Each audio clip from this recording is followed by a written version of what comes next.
How we doing? Good. Great. Well, certainly excited for this one. I know you guys have been thinking about this one for a long time, and now we finally can focus on it as well. I mean, Penn State is extremely talented team. They do it well in all three phases. Coach Franklin runs a great organization, and they present a ton of challenges. I've said it before, but defensively, there's multiple and disruptive as anybody will play. They got great edge play. Denai Sutton is one of the better defensive edge players in the league and in the nation. They've got good play in the back end as well. They do a great job overlapping and have a lot of variety of schemes. Offensively, they're really tough to prepare for because they're moving almost every play. So it just presents a really challenge, just the shifts and movements and motions that they do, and have great running backs, good quarterback, and their wide receiver play is really stands out this year. They have some speed on the field, and then special teams are really sound. So excited for that environment. It's one that I haven't been to before, but have heard a lot about. You're on the right, Zach. Joe Lorick obviously knows a lot about the whiteout. I think that Drew actually experienced one as a GA at Ohio State too. I don't know if any other coaches have, but what have those two been able to do as far as helping you get prepared for that atmosphere? Yeah, I mean, we've played in good environments before. They've described it as it's a good one, right? And that's part of what makes college football fun is it's a real one to get to go play in. Like, we've got a great atmosphere here. It's been an asset for us. I'm sure they're counting on it being an asset for them. But again, play the game, not the occasion. Here on the left, James. To kind of follow with that, then we've seen you certainly steer into the road environment bit, both at Michigan and Wisconsin last year with jump around. Just how much will you be playing Mo Bamba this week in preparation for what will likely be? It'll play a couple times. We'll be do everything we can to be prepared for that environment for sure. On the left, Eric. I don't love that song.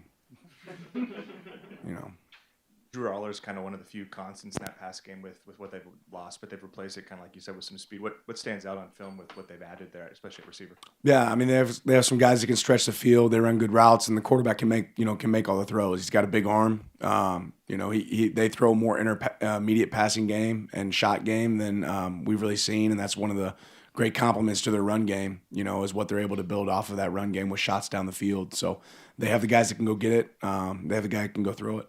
Here on the right. How do you balance understanding what this team was last year when you guys got to go play them in the Big Ten championship game and looking at, hey, we have a different team now, they have a different team now, and looking at them like that? Yeah, just that. You assess what was good and bad from last season. You recognize where they've changed and what they've adjusted, knowing they've made some changes. They have different personnel in some spots, and then, same with us. But it's a combination of both. Matt, on the left. They brought in Jim Knowles from Ohio State, and you played them obviously twice last year. What are the differences, similarities that maybe he brought over from Ohio State, and kind of your thoughts on the defense? Yeah, you're seeing a lot of scheme variation, which he had, at Ohio State, but it's a lot of the similar scheme that they carried at Ohio State. And he always has a new wrinkle. Every week you see something new that you haven't necessarily seen on film that he's able to pull from, that he thinks defends you well, and that's always going to present a good challenge. Right here on the left. Yeah, Coach, a couple of Penn State's opponents, particularly FIU, was able to have some success defensively on them, particularly on third and fourth down. I think they forced 3 turnovers on downs and 1 punt in the first half. Is that something you're looking at, and do you see any opportunity there to be able to build on what they were able to do on those key third and fourth down plays? Yeah, we're certainly looking at all film we have access to and everything that we've been able to watch. Each one of those teams is different than us, schematically a little bit different than us. They'll probably attack us differently than they attack them, but looking at every bit of film that we can watch. Back right, Aaron. What is the most challenging part about just their run game between Allen and Singleton? Yeah, I mean, just it's multiple. It's not like you can say, okay, all the point of attacks are here, right? It's in different directions, and those guys are really good at sticking their foot in the ground and getting vertical. They're both different runners. 10 hits it and builds the speed quick. 13, I mean, he's playing as good as anybody right now. He's got great vision, he's got good patience, and he's able to get vertical as well. So they've got great O-line up front blocking for him. They get hats on hats. They play a physical brand, but it's tough because of the variety of scheme. On the right, Zach. You guys have done a lot of rotating throughout the field and mostly on defense too, but I'm sure a lot of that is to see what you guys have, and also you have a lot of above the line players. How much do you think that's going to restrict now that the competition raises? No, I think the strength of numbers is going to be a huge asset for us as we go throughout the season. And again, how many people you see, what you see is going to be based on performance throughout practice and what that looks like. But if we have guys that can play winning football, we're going to utilize them, and that's going to pay off in the long run for us. On the left, John. when Aller is a guy with a big arm who likes to push the ball downfield and into those intermediate areas, how much are you guys trying to take advantage of that aggression and have ball production in the secondary? Ball production is something we always emphasize, right? But it's important to be sound at the same time. You can't take crazy risks and not put yourself in position to make plays. But yeah, when the ball's in the air, we want to be able to attack it. We've done that well so far this season. James. For as much as you and Tosh emphasize run defense all offseason, Dan, how much was the title game last year and the 292 on the ground? 297, I think. Nice, even better. How much was that a focus, short term, long term, because it was such a statistical outlier for what you've ever allowed? Yeah, part of it became, was played a little bit based on the type of game it became and what we were willing to give up and what we weren't. But ultimately, that's not the standard. You got to play to the standard, and we played to the standard. And in several games last year, that was not a game that we played to the standard when it came to our rushing defense. And there's things we could have done better schematically, and then there's things that technically we can be a lot better at as well. So it's certainly been a focus for us. We've seen highlights of us playing really good defense at times, run defense this season. We've seen times when we haven't. So we got to make sure that we put our guys in great position to have success and then do a good job against this rushing attack. You're not going to hold these guys to 0 yards rushing. They're really good, at back. So we have to be able to run the ball effectively on our side of the ball, and we have to be able to stop the run in this game. Back left, Lydia. Both you and Coach Franklin put a big emphasis on starting fast. How are you preparing this week so that your team has a better chance of throwing the first punch? Yeah, it doesn't change. Your preparation doesn't change because it's Penn State, right? That's more of a preparation for what you do every single week, and starting fast is important for us in each game. But it certainly matters in games like this, right? When the crowd's involved, that's something that you can attack early. If you start fast, that can be an asset. But there's going to be highs and lows in this game regardless, right? There's going to be plays that they win. There's going to be plays that we win.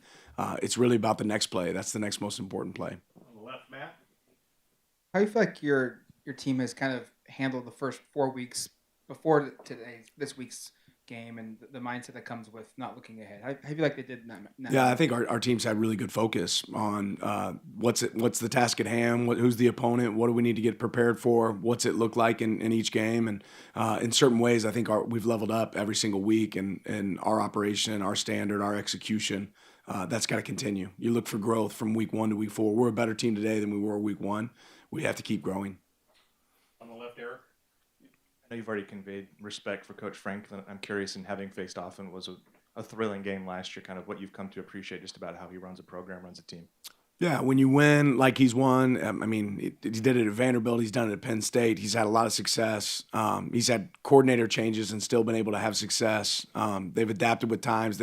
I think they're one of the better teams in utilizing the personnel they have. You saw what their attack looked like last year with Tyler Warren. Now what their attack looks like this year with their backs, with their quarterback. Schematically on defense, willingness to change and adapt. I think there's been a lot of variety that he's shown over the years and ability to win. Back right, Aaron. Penn State might not have Tyler Warren, but their other tight end, Luke Reynolds, was their top receiver in their last game. Just what have you seen from him, and how has he kind of filled those shoes in their offensive scheme? Yeah, that's one of the things. You go back even to their offensive coordinator's time at Kansas. He's always done a really good job of utilizing tight ends, right? They've always had a lot of targets. They pop out of the ground. Really complements their run game, the way they use them. So they're always going to be a threat and somebody you have to be alert for. On the right, Zach. A couple years ago, you noted that the heat-activated cleats allowed you a coaching advantage. Could you see who was working hard or not? Curious if glow-in-the-dark cleats allow you any advantage coaching. Yeah, I don't know the advantage. Maybe if the lights go out, right? On the left, John. You mentioned Dennis Sutton, but they got a number of guys they'd like to bring up the edge who can get after the quarterback. What goes into preparing your tackles for that mission, and what goes into preparing Dante in terms of being able to set his protections, get extra chips from tight ends, running backs on those edge rushers? Yeah, all the things you said. You have to expose them to those variety in practice and have game plan stuff that's oriented based on where those guys are at. James. How different are they offensively with the 3 transfer receivers than a year ago, where when Warren's not there, but they still have a good tight end, but these 3 receivers are clearly just different? Yeah, I think more than anything, just the speed. I think you see the speed that shows up, and they've made more plays on contested catches this year than they had in the past. But again, they have the ability to stretch the field. Here on the right. Like you said, you haven't been to Penn State. You've been in a couple of these environments in college football that feel like State College. When you're a head coach, how do you develop and how do you learn during those games about how you prepare your team for the next one? like in terms of like, hey, I went into this game in the big house. I've played at Husky Stadium. I understand how to prepare my team to play in a place like State College. Yeah, those moments. I mean, those moments prepare you for that, and whether it's crowd noise being involved in practice, things like that. There's a lot of different things that you can utilize, in those moments. Taking away communication with the coach to player headset, right? And so you have to operate from a different operation point there. There's a lot of things that you can do in practice to help that. On the left, Matt. Today, Franklin talked about how maybe in the last matchup, when you guys had the ball, they didn't have enough. I think he used tools of the belt of matching up man to man with you. Can you maybe just explain philosophically like what the challenges are of going zone against what you hope to do on offense?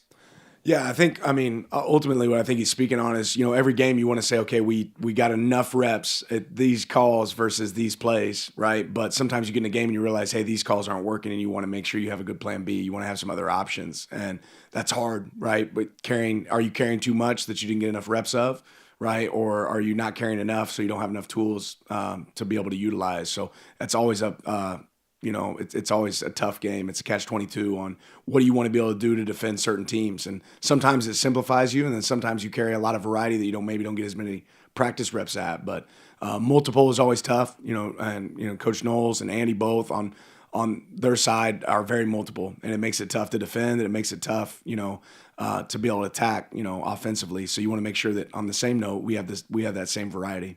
Stand on the left here, John. Last weekend or against Oregon State was your guys' lowest usage of 11 personnel this year, going a lot more big bodies. How much of that was just in terms of game plan, and that's how you thought you were going to be able to beat Oregon State, versus we didn't run the ball well at Northwestern and we need to get heavier and put a little bigger bodies and be able to block out there? Yeah, it's probably more matchup oriented. Like what we felt like we were going to see. They were a team that played nickel versus 12, right? And, if you're going to have smaller bodies on the field, then, there's times that we will be able to match up in, that with bigger bodies and be able to run the ball. James. Dennis Sutton was certainly really productive last year with Carter.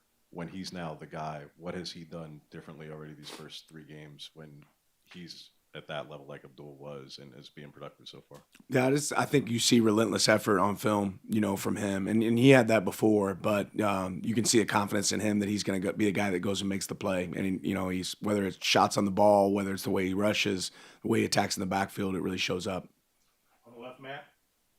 Last year, Mateo was playing with 3 other NFL guys along the D-line. How do you feel like he's kind of adjusted, maybe being the focal point of, hey, you got to know where 10 is every single down? Well, I think before it's all said and done, you'll see some other NFL guys on our defensive line now, right? But I think Mateo's played well. I think last game was one of his best games for us, and that doesn't always equate to necessarily sacks or those opportunities, but rush plan working together well with pass game plan. He's done a good job, and Tatum and Mateo both have kind of been leaders up there as far as setting the fronts, communicating, getting our games executed properly, and what we want to be able to utilize. And the guys inside have done a really good job as well. Amari and Bear really coming along, Tion, Terrence. We've had a variety of guys that we can have out there in the field, Blake, that have all done a really good job for us being able to operate out there. James. We saw Noah and Dylan both warming up more pregame this week than the week before. Just how much closer are they to returning? Do you expect them each to be able to play this week? Yeah, I think we'll be able to have those guys with us. That we probably could have pushed it this past week. On the left. You mentioned Tion made the swap in the starting lineup with him and Bear, but I felt like Tion played one of his stronger games. His pad level got a lot better against the run. What have you seen from him this season, and what behind making that move and what he's been able to do? I mean, it doesn't really matter who runs out for the first game. If you touch the field for us, you're a starter, right? And we need multiple guys that can be able to play inside for us. Tion certainly did some good things. Bear's done some good things, right? To me, it doesn't really matter who's out there for the first snap because we're going to roll. But Tion's proven that he can be a guy that can play winning football for us for sure. James. Like you opened, Dan, this was a game that everybody was talking about and focused on, especially when it got announced it was going to be the whiteout and prime time and all the bit. How much in your preseason prep for the first 4 games was to keep the focus in the room now that you're past it, to keep the focus on a week-to-week basis and not have your team think ahead to what everybody knew was eventually going to be here? Yeah, I think our guys are mature and they've been able to handle that well. That hasn't been mentioned in our program. In my role at times you have to look big picture. You have to look down the road, not just necessarily this game, but a lot of games. But within the week, the prep for our players has been really focused, and they've done a good job of handling that.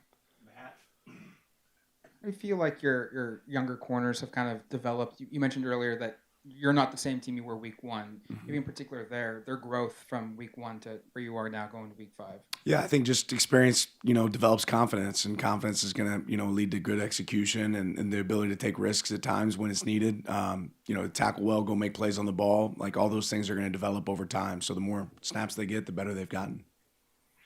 Oh, we have coach. Thank you.